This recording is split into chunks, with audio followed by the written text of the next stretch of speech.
Hello and welcome to today's video. Are you in your 20s or 30s? Just starting to make your way in the world and trying to figure out how to adult properly?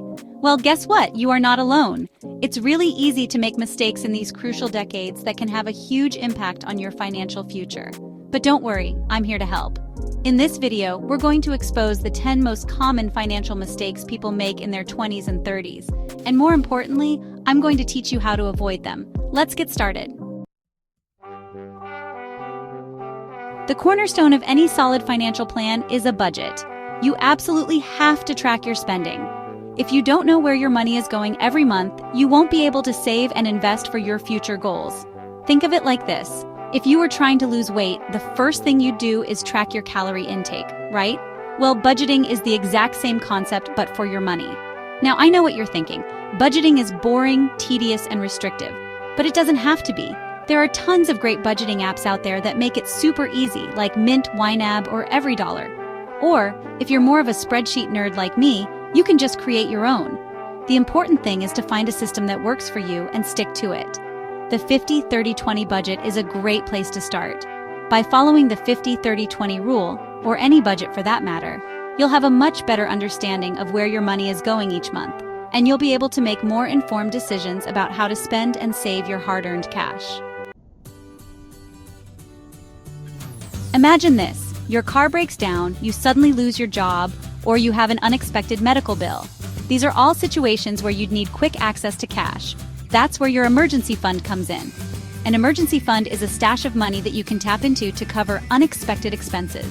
Without an emergency fund, you might be forced to put these expenses on a credit card, take out a high-interest loan, or even worse, dip into your retirement savings.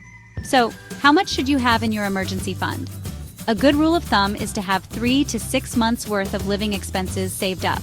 The best way to build your emergency fund is to make it automatic. Set up a separate savings account specifically for your emergency fund and have a certain amount of money transferred from your checking account each month. So, you've got your 9-to-5 and it pays the bills. That's great. But what happens if you lose that job? Or what if you want to take a sabbatical or retire early? If you're relying on just one source of income, you're putting all your eggs in one basket. That's why it's so important to diversify your income streams. Having multiple sources of income provides you with financial flexibility and security. If one income stream dries up, you've got others to fall back on. The key is to find something that you enjoy and that fits into your lifestyle. Chapter 4. Accumulating unnecessary debt. Listen, there's good debt and bad debt.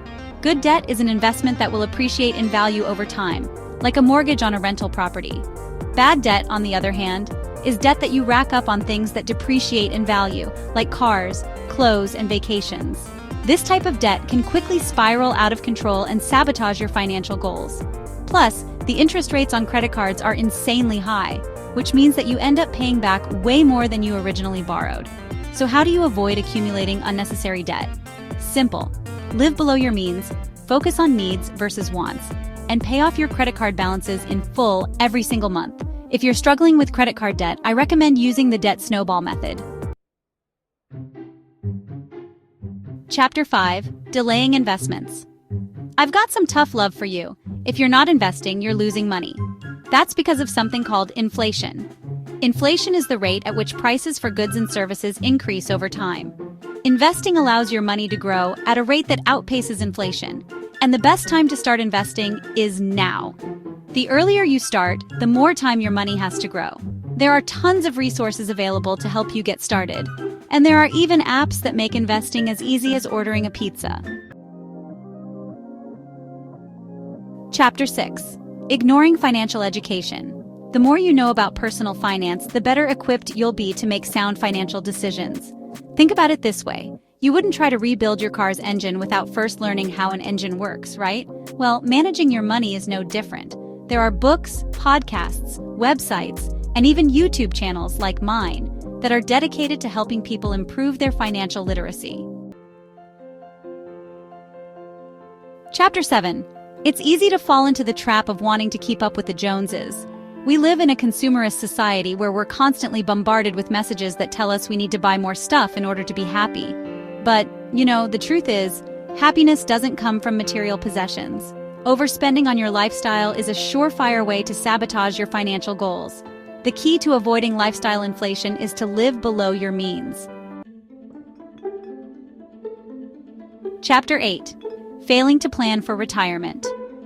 Retirement may seem like light years away, but the truth is, the earlier you start planning for retirement, the better off you'll be.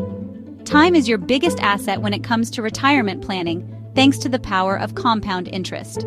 Compound interest is essentially interest on interest. Over time, compound interest can turn a small amount of money into a significant nest egg. If your employer offers a 401k match, be sure to contribute at least enough to get the full match.